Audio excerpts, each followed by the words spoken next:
Joining me now to discuss, Scott Dane, director of the American Loggers Council, and Sarah Fallon, owner of Wild West Advocacy, LLC.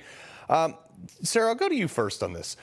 These people make these regulations from a concrete office building in a city, and they've never set foot in middle America where these combines go to actually produce the food that they claim to care so much about. How come there's such a big disconnect between what gets regulated and how it gets regulated and the actual people who produce this stuff? Thank you so much for having me. I think that one of the biggest issues that we have is messaging.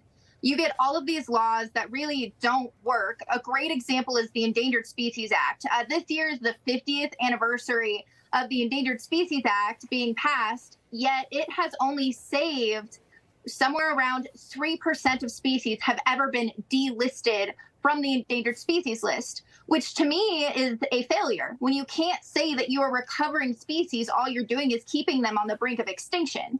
Yet we have all of those people who still really want to support the Endangered Species Act because it sounds nice. It sounds like we are saving species, we are bettering the planet, when in fact, all that is a law that is shutting down agriculture and many other natural resources industries, while at the same time, not only are they not helping endangered species, but they're actually making the problem significantly worse. Yeah, Scott, you've been on this network before, and you've talked about some of these things, but the timber industry is right parallel with the agricultural industry, and you guys have been regulated to kingdom come, and now people are wondering why they're paying $7 for a 2x4. Let us in on some of that. No, you're right. The chief of the Forest Service, the first chief of the Forest Service, Gifford Pinchot, said that wood is a crop. And, loggers are the farmers of the forest. So what Sarah mentioned there about the Endangered Species Act is absolutely true. As an example, recently the northern long-eared bat was upgraded from threatened to endangered species. It has a habitat range of 37 states, and may or may not be there.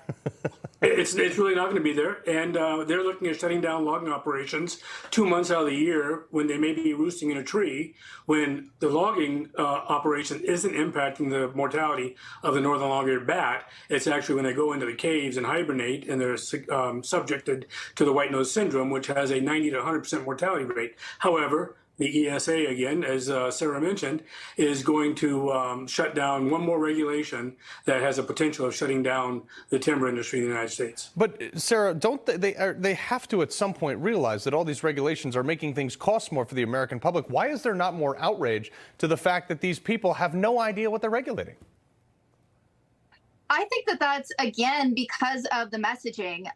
Through lots of court cases throughout our history, the courts have always decided that things like endangered species will take precedent over pretty much anything, specifically because if a species goes extinct, it obviously doesn't come back. And so with people having those types of blinders on, thinking that if they don't have these regulations, that the species goes away forever, they think that that is a good enough reason to shut down entire industries. And then what they are not told is that these regulations are in many, many cases not even helping the species that they're worried about losing. Well, Scott, I got about 30 seconds left. But do you think that these people, you think that it would be well served for some of these congressmen to actually come, I don't know, visit a logging site?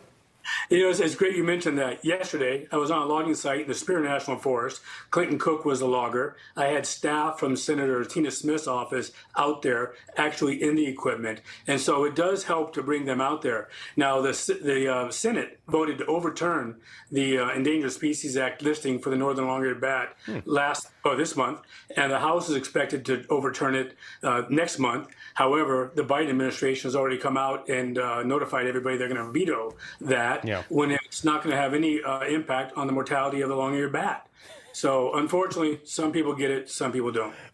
Let's clear cut everything, put up a mile of solar panels, but you can't log to build houses because of some stupid bat. Scott Dane, Sarah Fallon, we appreciate you being here.